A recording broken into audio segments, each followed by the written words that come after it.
तो बुद्धि का त्रिआयामी सिद्धांत जो बुद्धि के क्षेत्र में सर्वाधिक महत्वपूर्ण सिद्धांत माना जाता है। इतना सिद्धांत इंपॉर्टेंट है कि एग्जाम के अंदर यहाँ से प्रश्न जरूर एग्जाम में पूछ लिए जाते हैं।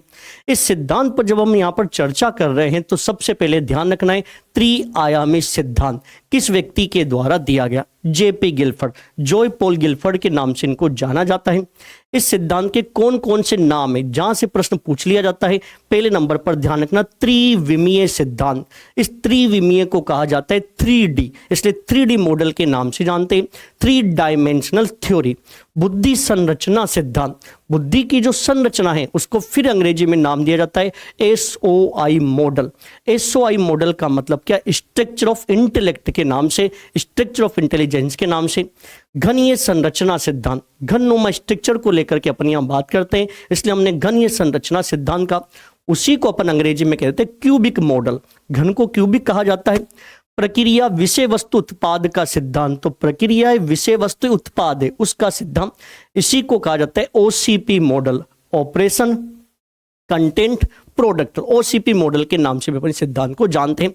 अब इस सिद्धांत के अंदर प्रश्न बनता है, पहला त्रिआयामी सिद्धांत किसने दिया, जेपी गिलफर्ड ने। दूसरा प्रश्न बनता है जेपी गिलफर्ड ने बुद्धि का कौन सा सिद्धांत दिया, त्रिआयामी सिद्धांत या फिर कोई सा भी नाम यहां पर आ जाएगा। आगे अगर हम बात करें तो इस सिद्धांत के अंदर पूरी स्ट्रक्चर है, इस प्रकार की स्ट्रक्चर को यहां पर बताया गया है। ये स्ट्रक्चर मैंने यहां पर आपके सामने अभी बनाई है, ठीक है। इसके अंदर अगर हम बात करते हैं तो इसके अंदर 3 प्रकार की विषय वस्तु है। एक 3 प्रकार की विमाएं, मतलब विषय वस्तु कहने वाला 3 प्रकार की विमाएं, 3 प्रकार के खंड है। पहला नाम है यहाँ पर प्रक्रिया संक्रिया का, दूसरा नाम है यहाँ पर विषय वस्तु का, और तीसरा नाम है यहाँ पर उत्पाद या परिणाम का। इसके अंदर प्रश्न बनता है तो वो प्रश्न कहाँ से बनता है, जैसे अभी सेकंड ईयर के एग्जाम में प्रश्न पूछे गए थे, रीट प्री के एग्जाम में प्रश्न आया था। रीट प्री के एग्जाम में प्रश्न पूछा गया था इतना सा कि बुद्धि के त्रिविमीय सिद्धांत के अंदर सही क्रम बताइए। उसमें उसने लिखा हुआ था, किसी के अंदर कंटेंट को आगे लिखा, किसी के अंदर प्रोडक्ट को आगे लिखा, किसी में ऑपरेशन को आगे लिखा। मैंने यहां पर आपके सामने लिखा है OCP। कुछ किताबों में आपको COP मिल जाएगा, लेकिन OCP के रूप में अपन बात करते हैं। O का मतलब ऑपरेशन, ये प्रक्रिया आपकी है। C का मतलब कंटेंट जो आपकी विषय वस्तु कहलाएगी। P का मतलब प्रोडक्ट जो आपका उत्पाद कहलाएगा। इनकी खंड की संख्या 120, 150, 180 है। कैसे हुए वो, उसकी हम चर्चा करते हैं। आई का मतलब मैंने यहां पर लिखा इंटेलिजेंस के नाम से, बुद्धि के रूप में। पहले O की संख्या कितनी थी, 5। सी की संख्या कितनी थी, 4। मैंने भी लिखा हुआ है 5 + 1, तो ये पहले 5 है। यहाँ लिखा हुआ है 4 + 1, तो पहले ये 4 है। और पी की संख्या कितनी थी, ये पहले भी 6, अभी भी वर्तमान में 6। तीनों को मल्टीप्लाई किया तो कितने खंड हो गए, 120। इस आधार पर बुद्धि के 120 खंडों की चर्चा गिलफर्ड ने करी। लेकिन फिर सिद्धांत के अंदर संशोधन हुआ तो ओ की संख्या तो 5 की 5 ही थी। पहला संशोधन हुआ इसमें सी में, कंटेंट में, और वो 4 से कितने बन गए, 5। उसमें कहा जाता है दृश्य आकृति, श्रव्य आकृति, इन दोनों को मिला के एक वर्ड कहा गया था आकारात्मक के नाम से। फिर आकार दृश्य बना, फिर आकार श्रव्य बना। इस आधार पर अलग हो गए। इस आधार पर 4 से कितने हो गए, 5। 6 की संख्या वो की वही, कितने खंड हो गए, 120। इसके बाद फिर वापस परिवर्तन हुआ किस में, प्रक्रिया में, और प्रक्रिया 5 से कितनी बन गई, 6। ये आपका 5 का 5, ये आपका 6, कितने खंड हो गए, 180। तो वर्तमान के अंदर 180 खंडों की बात की जाती है। और वैसे बुद्धि में मूल खंड कितने हैं, 120।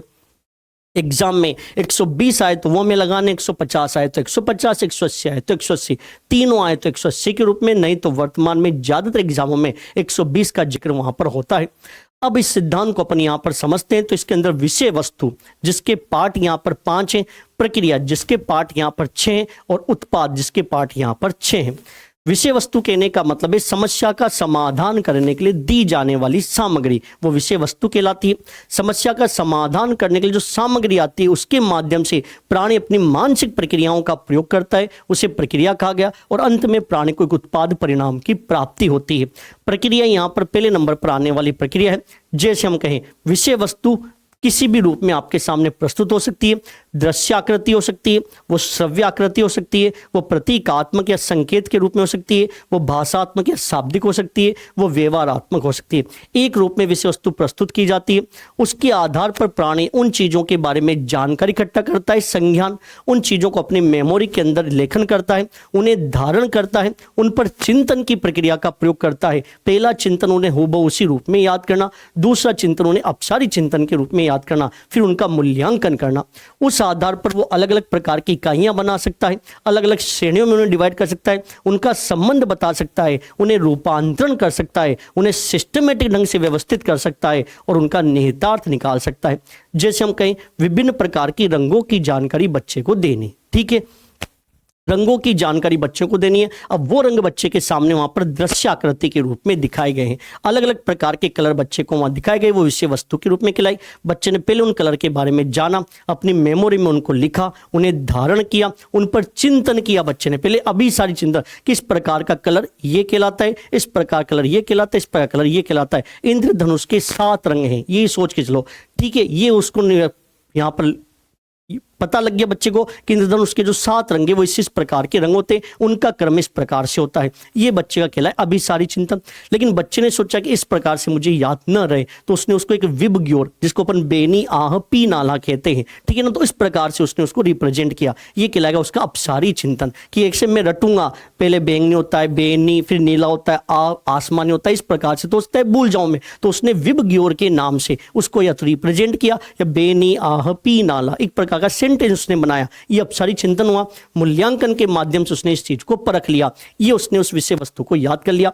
अब उन कलर की वो अलग अलग इकाइयां बना सकता है, कौन कौन से कलर जो बैंगनी रंग में आते हैं, कौन कौन से कलर जो आसमानी में आते हैं, ब्लू में कौन कौन से रंग आते हैं, येलो में कौन कौन से आते हैं, पिंक का मतलब क्या है, रेड का मतलब क्या है, उन कलर की वो अलग अलग प्रकार की श्रेणियां यहां पर बना सकता है। सेम कलर को सेम प्रकार के रूप में रूपांतरित कर सकता है, उन्हें सिस्टमेटिक ढंग से व्यवस्थित कर सकता है और सब कलरों का एक नया निचोड़ निकाल सकता है। तो कहने का सिंपल सा अर्थ यहां पर निकल करके सामने आता है कि बुद्धि एक प्रकार की अलग अलग प्रकार के खंडों के रूप में होती है, अलग अलग खंड अलग अलग लेवल पर कार्य करता है। उस आधार पर बुद्धि के कुल मिलाकर के 120 खंड या 150 या 180 खंड का यहां पर जिक्र किया जाता है, जो बुद्धि का त्रिविमीय सिद्धांत के रूप में गिलफर्ड के द्वारा यहां पर प्रतिपादित किया गया।